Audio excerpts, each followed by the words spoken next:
কিছু স্বপ্ন আছে, যে স্বপ্নগুলো আপনাদেরকে আমি জানাতে চাই। এক নাম্বার, এই মসজিদের মক্তবে, এই মসজিদের মধ্যে যখন মক্তব ছিল না, আমি এটা চালু করছি। আপনারা কেউ বলেন না মক্তবের কথা। দীর্ঘদিন বন্ধ হয়েছে, চালু করছি, বন্ধ হয়েছে, চালু করছি, বিভিন্ন অর্থনৈতিক সমস্যা, বিভিন্ন সমস্যার কারণে বন্ধ হয়েছে, কেউ বলেন না, আবার হঠাৎ করে চালু করছি। এবার আপনারা মনে মনে চিন্তা করতে পারেন, হুজুর আবার হঠাৎ করে বন্ধ করে দিবেন।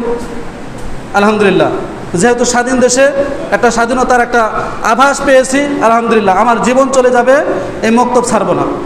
জীবন চলে যাবে, আমি যদি বাইরে যেখানে আমি 10,000 টাকা পাবো, আর এখানে যদি মক্তব পাবো আমি 5,000 টাকা পাই, ওই 10,000 টাকা আমার কাছে বড় না, এই 5,000 টাকা আমার কাছে বড়।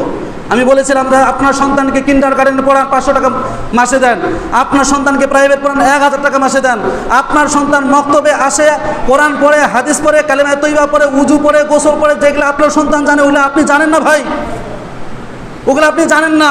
উজুর ফরজ জানেন না, গোসলের ফরজ জানেন না, তায়াম্মুমের ফরজ জানেন না, নামাজে ভাঙার কারণ কয়টি, উজু ভাঙার কারণ কয়টি, মসজিদে ঢোকার দোয়া কি, বাইর হওয়ার দোয়া কি, এগুলো আপনি জানেন না। আপনার সন্তানগুলো জিজ্ঞাসা করে দেখেন।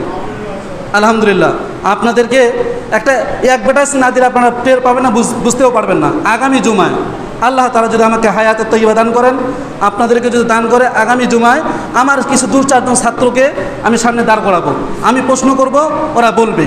যেহেতু এতদিন থেকে ভগর করছি, কি পড়াইছি কি না পড়াইছি, প্র্যাকটিক্যালি না দেখালে তো বিশ্বাস হবে না। তো প্র্যাকটিক্যালি ইনশাল্লাহ দেখাবো, দোয়া করবেন। আমার যে পরিকল্পনা, সেই পরিকল্পনা হচ্ছে যে এখানে কিন্ডারগার্টেন মাদ্রাসা খুলবে ইনশাআল্লাহ। বাইরে কোনো প্রতিষ্ঠান দেওয়ার কোনো প্রয়োজন নাই।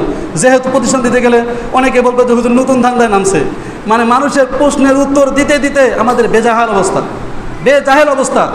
আমার মুরব্বী চাচা, সবুজ চাচা, তিনি ভালো প্রশ্ন করেছেন যে হুজুর এই যে ক্যামেরা মিডিয়া আসছে, এগুলা কি জায়েজ আছে? এটা অনেকে আপনার মনে মনে প্রশ্ন করতেছেন। আলহামদুলিল্লাহ, এটারও উত্তর আছে।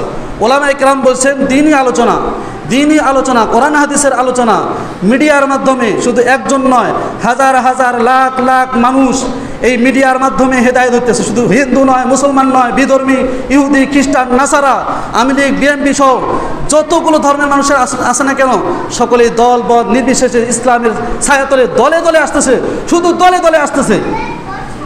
মুখরিত হবে স্লোগানে মুখরিত হবে ভল্লিতে আগামীকালকের সমাবেশে এবং মাহফিলে। সকলের প্রতি দাওয়াত রইল। কোন ইউনিয়ন থেকে যাইতেছে এই কর্মীগুলা, এক একটা কর্মী হচ্ছে এক একটা মুজাহিদ।